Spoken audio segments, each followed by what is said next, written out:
Okay, we're going to start with the next presentation, and unfortunately, I don't have to introduce myself. I am going to do the next presentation. So hopefully I'm going to get this right. I'm not really technology good. So anyway, if in front of you, you have a Pauly Jail Building Company folder, and as I go through the presentation today, we're going to go through some different handouts, and I hope you're going to be able to not only go through the handouts when I tell you about them, but then take them home with you. Share them with, if you're a sheriff, share them with your county commissioners, share them with your architects, share them with your county attorneys, all right? So with that, we're going to start, I call it the continuing consolidation of the correctional industry. And if you've watched this presentation previous years, we used to call it the demise of the correctional industry. So if you go back to and we're going to go through this today, and now we're in 2022, I'm going to take you back to just the 1990s, all right? Which isn't that long ago, and we're going to talk about how many manufacturing and contracting firms there were in corrections, and then you're going to see how many are left today in 2022. But this is what's happened. So when I started doing this in 2014, a lot of people said, well, that's just Joe Pohrer from Pauly Jail. He's just trying to sell more business and saying that everyone else is going out of business.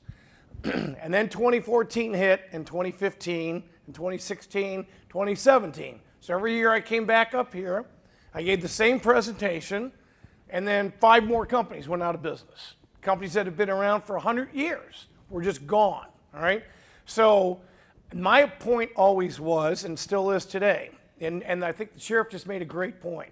If you're going to build a new jail, all right, and I think the reason that most of you are here, especially if you're county commissioners or sheriffs, is, you know, you are in the process or you need to build a new facility. So hopefully we're going to give you some information. But one of the things I think is critical is when people go to build a new facility, too many times the county commissioners say, well, Joe, we hired an architect and that took care of all my problems.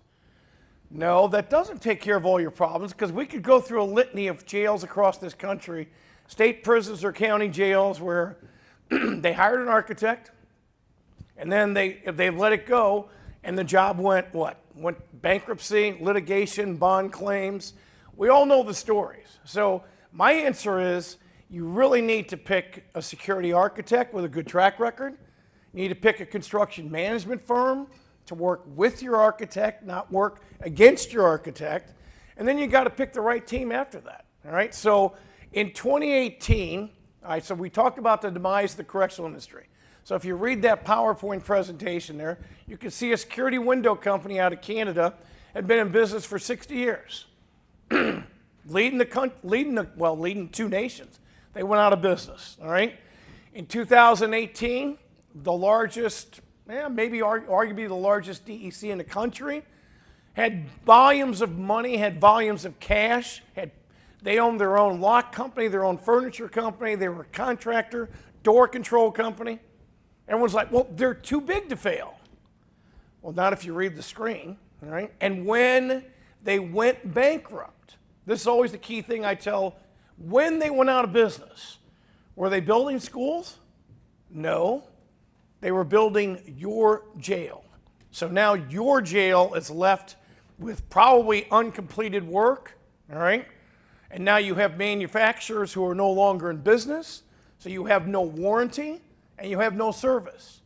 So you just paid for a new door control system. Now you got to go out and pay somebody else to take care of it, or maybe replace it. And that's how quick it happens. Everyone's like, well, our guy, they'll never go out of business. Yeah, but they went out of business. And you know what? Companies don't go out of business in 6 months, all right? There is a downward spiral in their financial program that nobody did the research on. Now, there are 2 DECs in this room right now, Pauly Jail and CML out of Denver. We knew that Argyle was going out of business, right? We all knew it, but they kept getting jobs. They kept lowballing bids to try to get money in to stay in business. And then one day, the door is closed, and then you're stuck. All right, and that's how quickly it can happen. So, and then you look at the rest of the thing. In 2019, one of the largest architectural security firms for what, 40, 50 years? Closed. Everyone's like, Roster can't go out of business. But they did. And you know why they went out of business? By doing bad work, all right? They lost money, they went out of business. And then everyone says, well, it can't change anymore, can it? Well, in 2000, let's see if I can get, yeah, here we go. In 2021, right at the end of the year, there's a company, Coastal Detention, LLC, that owns Trustbuilt, they own Southern Folger, they own American Steel. Well, now they just bought a company, MMSI, that made 3/16 steel plate cells, right? They bought them. The story is, well, are they going to keep making those cells? I think they're probably not going to. They think they're going to probably make the 12-gauge wall panel cells that they're making. So that's one more manufacturing company that's now pretty much gone for the most part, right? And then, even worse, they bought a company called Triphase, or what's it called? Yeah, whatever. Anyway, that they were a detention equipment installation company, Gene Mims out of Alabama. So a lot of you people that have hired other detention equipment contracting firms that you thought were actually contractors, they weren't. They were subcontracting their labor to Gene Mims, all right? You didn't know it, you probably didn't get the service, and now Coastal bought them, so they're gone. They're only going to work for Coastal now. So all those other detention equipment contractors don't have any contracting, don't have any labor unless they buy it all from Trustbuilt, Coastal, Southern Folger. So once again, my point is, the industry, even though it's a boom market, all right, there are more jails and state prisons going up right now than we have capacity for, which I think you're going to see. Well, guess what? We just shrunk a little bit more. Does everybody agree with that? Any of the architects or manufacturers out here, right? All right, so let's go to the next thing. So once again, what I said before, I've been making this presentation for about 8 years now. So if you look at this, these are the detention equipment contractors just from the mid-1990s. And if you look at that list, I'm not even going to read them off to you, can read it, all right? Some of those contractors had been around for 100 years, 120 years, all right? Large firms. Chief Industry was a D&B 5A1 rated company. Southern Steel had been around for 120 years. Stewart Decatur, Norman. They were massive, bigger than Pauly Jail, bigger than CML, all right? And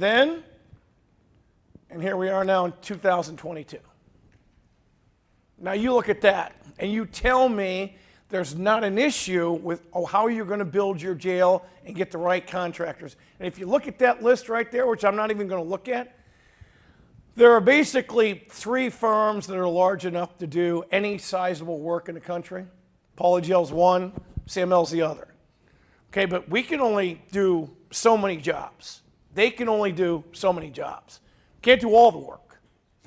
So that tells you right there. Now let's just look at some of the key manufacturers. So here were the steel cell companies in the 1990s. Pretty good mix of companies. There were guys that were making 12-gauge steel cells, as we have today. There were guys making 3/16 plate cells. And here we are in 2022. There's basically Steel Cell of North America. Mike Smith's here. There's the Trustbuilt Coastal Cell up in Huron, South Dakota. And there's a company making 3/16 plate cells out of Oklahoma, which I mean, they're really not even much of a player anymore, right? So that's one, right? So we do the same thing with the security door control companies. Look at how many large companies were around in 1990, all right? And then let's go to 2022. That's all that's left. So CML has their own security electronics. You have Accurate Door Controls. You have Stanley. You have Southwestern Controls out of Alabama. And then you have a couple of regional firms like Security Automation Systems. And that's all we have for the entire country. And then think about this. Not only are we building all these new jails, how many of you guys have existing jails that you just probably did a door control upgrade on, right? I mean, that's happening all the time. Well, every one of those jobs, whether it's 20 cameras or 2,000 cameras, takes another project manager, takes another manufacturing time out of the few manufacturers that are left to do a job, all right? So we can go through, same thing with security hollow metal companies. Look at how many big hollow metal firms there were back in the 1990s, all right? Guys that had been around for 120 years, making security doors and frames, some of the best manufacturers ever. And all of a sudden, they got through the down market of 2008, 2008, 9, 10, and 11.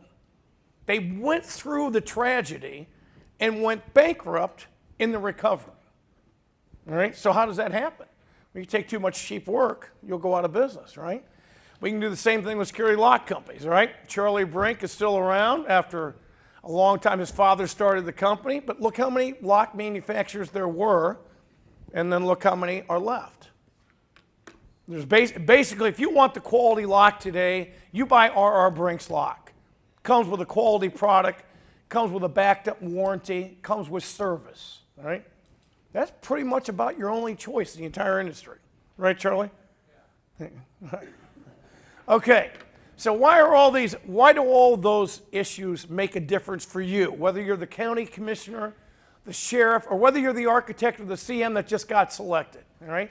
Well, a lot of times I tell architects, look, you know, our construction manager, yeah, you work in a couple states, or maybe you just work in one state. Like we got some Indiana architects here, mostly work in Indiana. So they know Indiana work. Well, what they've known in Indiana is we've run a really good, the state's done a really good job. We've done really nice jails, but we've had the same manufacturers and the same team. What you don't see if you're you don't see across the country what's going wrong on other jobs. You think, well, every job goes like this.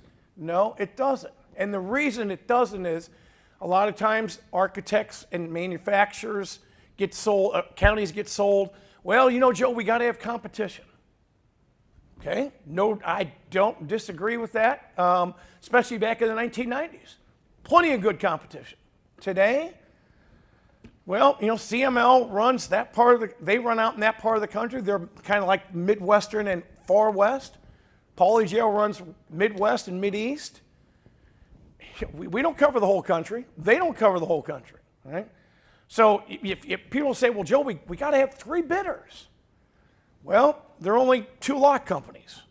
How are you going to have 3 bidders with 2 lock companies, right? There basically are 2 security hollow metal manufacturers. You can't have 3 if we only have 2.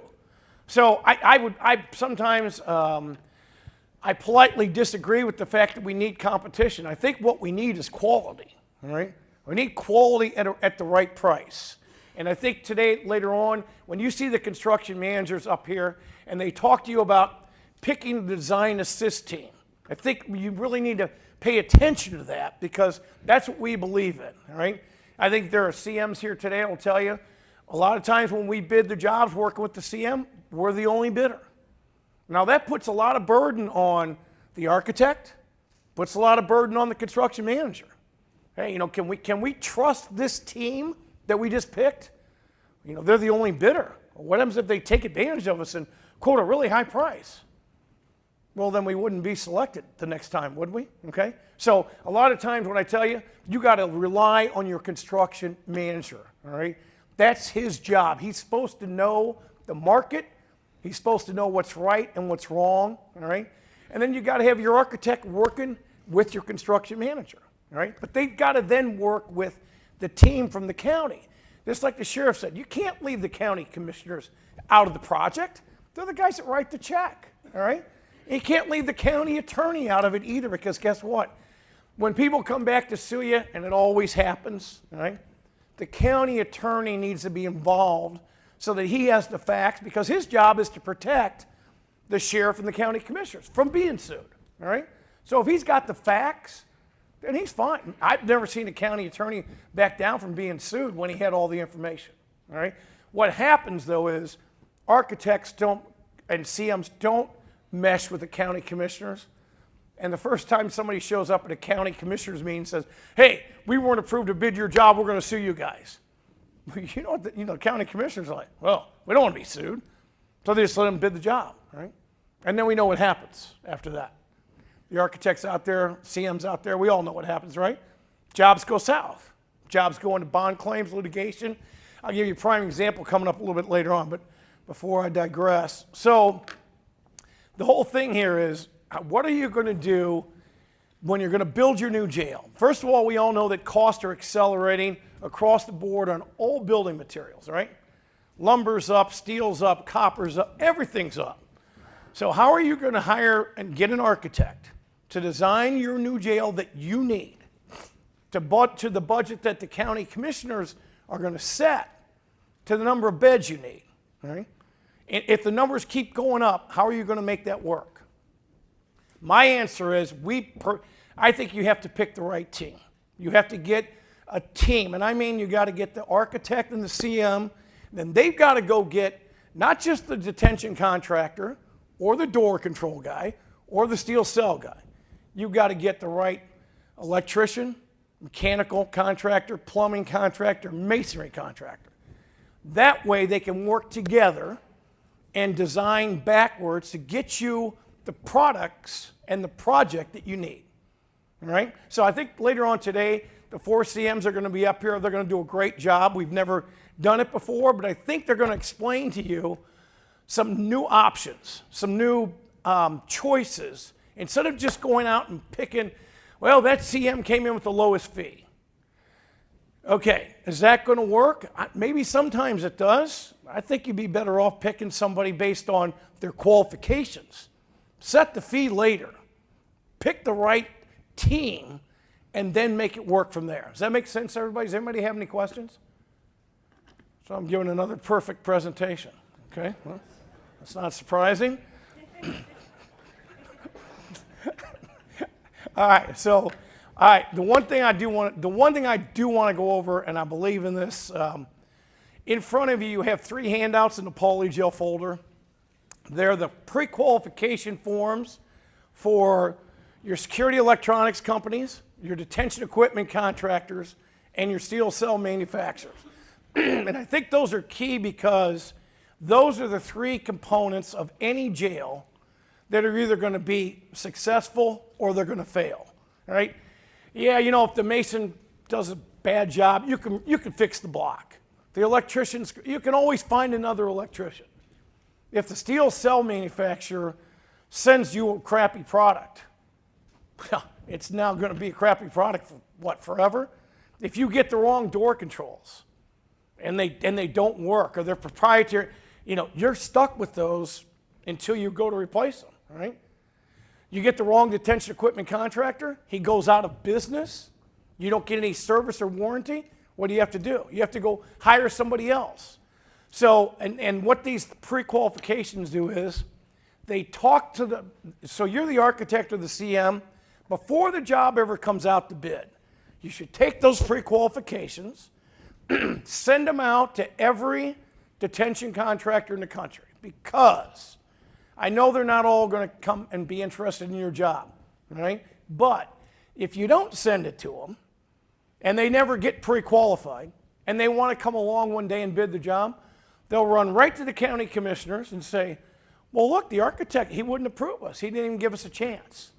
So before that happens, you send out the pre-quals. You give everybody the opportunity, so they have to respond to the pre-qualifications, and what it really does is it asks you up-to-date information on your current projects, the ones you don't want me to know about. So don't ask for 5 jobs. No, we want to see all the jobs, because anybody could give you 3 or 4 good jobs. Oh, send me 3 good jobs. Okay, well, pretty much anybody can find that, right? Why don't you send me your last 5 years worth of work? And then guess what? Don't steer me to the county. I'll let my construction manager make the calls. We'll find out who's telling. And then, you know what else it does? It gives you a snapshot in time of their financials. Like I said before, Argyle did not go out of business in 6 weeks. It was about a 4-year downturn, right, TJ? 4 or 5 years? Yeah, so Joe, can you explain, does everybody understand the traditional method of pre-qualification as part of the design? You want to explain the liability and why that doesn't work in more detail? Yeah, well, here's what happens that we see on not a lot of projects, because we work with a lot of really good architects and a lot of good CMs. We kind of have a track record of working with the people that do good work. And, you know, there are a lot of you here today, and I thank you all for being here. But in the other world, the world that we don't run in, I think what happens a lot of times, I see specs, I could go get, you know, they put out a new jail. Well, here's the pre-qualified detention contractors.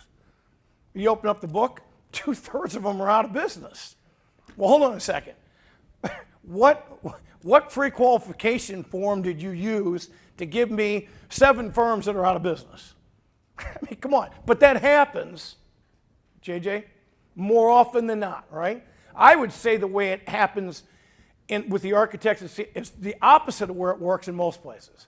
So once again, what I'm saying is you've got to put in the extra work, but you got to do it up front. Can't wait till the job comes out to bid.